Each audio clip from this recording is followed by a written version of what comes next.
Hello, everyone. My name is Dawn, and welcome to another episode of The Chamber Within. Have you ever heard of the phrase, be careful what you wish for? Now that I'm into metaphysics and spirituality, I get it more than ever before. You may receive what you ask for, but in a way that is entirely unexpected. I used to think, well, if I want it, why should I be careful? Isn't that the point? To ask so that you may receive?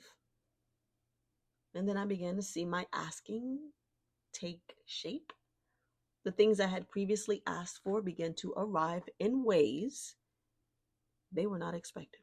It was very straightforward. And you're thinking, if I ask for a chocolate chip cookie and I receive a chocolate chip cookie, well, then I'm happy with the chocolate chip cookie.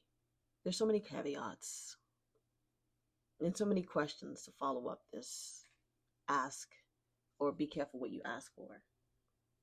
Do we understand the consequences of our desires when we're wishing for them? Why are there consequences? Or better yet, are some of the uncomfortable changes in our lives actually connected to something we previously asked for? You know how you ask for something and in order to get it, some things have to move around and you're like, what is going on in my life right now? Let's take a look at this. Let's say you dislike your job, your career. You want to have a better pay or more prestigious position or both. The sky's the limit. When we ask, we are thinking in terms of in addition to what we currently have in our lives, where we can clearly see not only the options, but our availability to it. We want both, essentially. To be working at a current position which we don't like or wish was better, and then to be at home and get a call or an email that says, hello, would you like to have this wonderful opportunity to come work with us? This is the asking we have in mind. But what I found out that many times the asking takes the form of something like a stand-in. It's an instead of this, now you're available for that. So in order to receive, what I'm saying here is, you know, we must be able to also let go. To have this, we no longer can have that. So perhaps there are layoffs. Perhaps you get fired. Perhaps you just walk out one day like, I can't take it. The stress is too much. And then what you're asking for, have been asking for, is able to materialize. This is the scary part of asking, letting go to make room for what we really desire. How long after I let go of this one branch am I going to be able to grab onto the next? It's what I'm thinking. You know, this scarcity mindset and being afraid, it all comes up to the surface. Letting go of pieces of ourselves, even having old habits that need to die, old ways of thinking, because sure enough, the one is an upgrade from where you stand currently. It's kind of like you got to get to a place of organized chaos and be okay with it, no matter what, because you know life is working out for you. And even though you may believe it on some days and not others, uh, it is, and it's a weird game of trust. It's working out. It's working out, even though this is falling apart and this is falling away. Perhaps a previous asking is providing this opportunity for you to fall into your glory, the thing that you asked for, the thing we should have all been so careful about. When the movie The Secret was very popular, around 20 years ago or so, a little less than that, I ran out and got the book.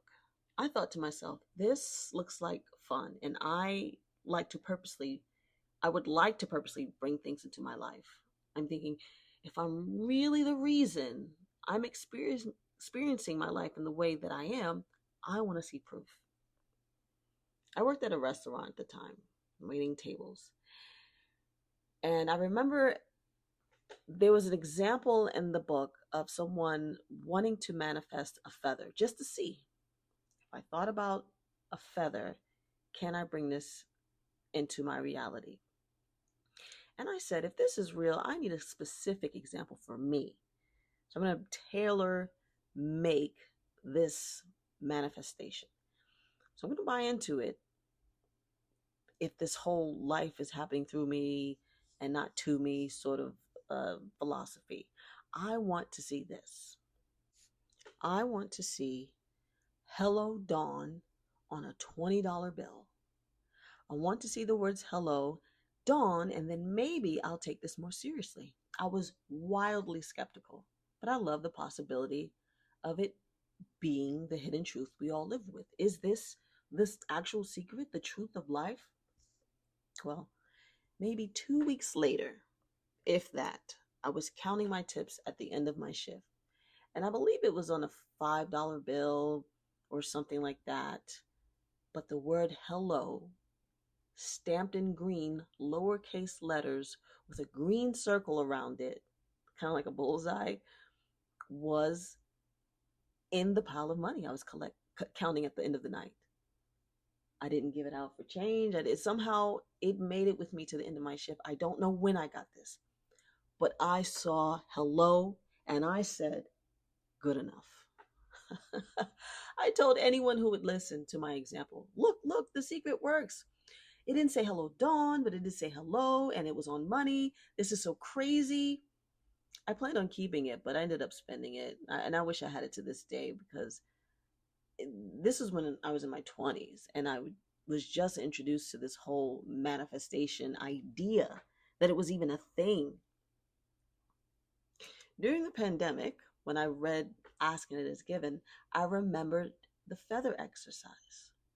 Because here we go again with this whole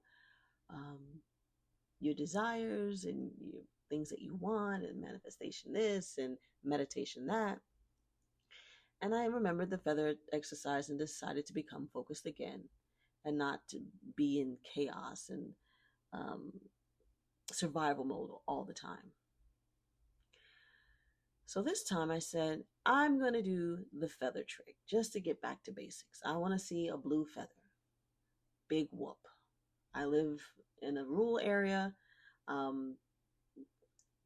This is not a hard sell. I just need to focus. I need something in my life that I feel I have control over. All right. 2 days later, as I was packing up my old house to move some things into my apartment, I was sitting in my car.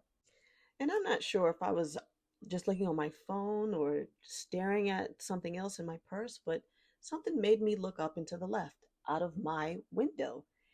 And on this evergreen that bordered the property was an entire blue bird. Not a blue feather, a blue bird wrapped in feathers, as you can imagine, because it's a bird. And I took that as a joke. I started laughing because I'm like, I just asked for a feather and I got an entire bird. And perhaps, well, exactly this is what I thought. Stop playing small. Of course, you're going to see a blue feather. If you ask for a blue feather, but you can get so much more. I got back into it. I started reading and meditating. And, I think that sometimes when we ask for things, we may say, oh, I could have maybe tweaked this, or maybe I didn't really think about it, and this is not what I want truly. It's okay. It's okay to keep asking. It's okay to keep receiving. It's okay to keep letting go. It's okay to have change. It is okay to have desires, to want things, to switch it up. All of this is just our expression of living. And, when I first started out, I was thinking, oh, I can have maybe this short list of things. And that was it. But really, you're always manifesting.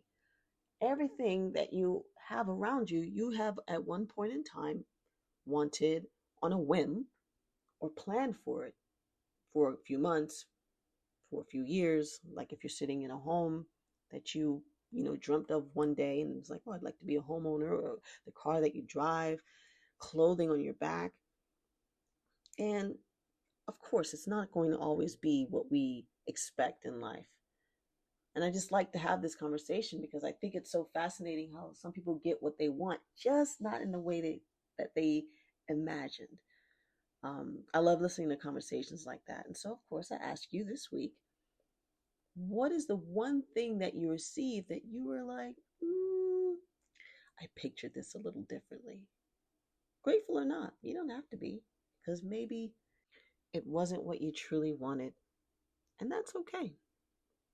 You can email me at thechamberwithin@yahoo.com, or you can leave me a voice message at speakpipe.com/ the chamber voice line. Thank you for joining me this week. I hope you have a wonderful week ahead. Talk to you later. Bye bye.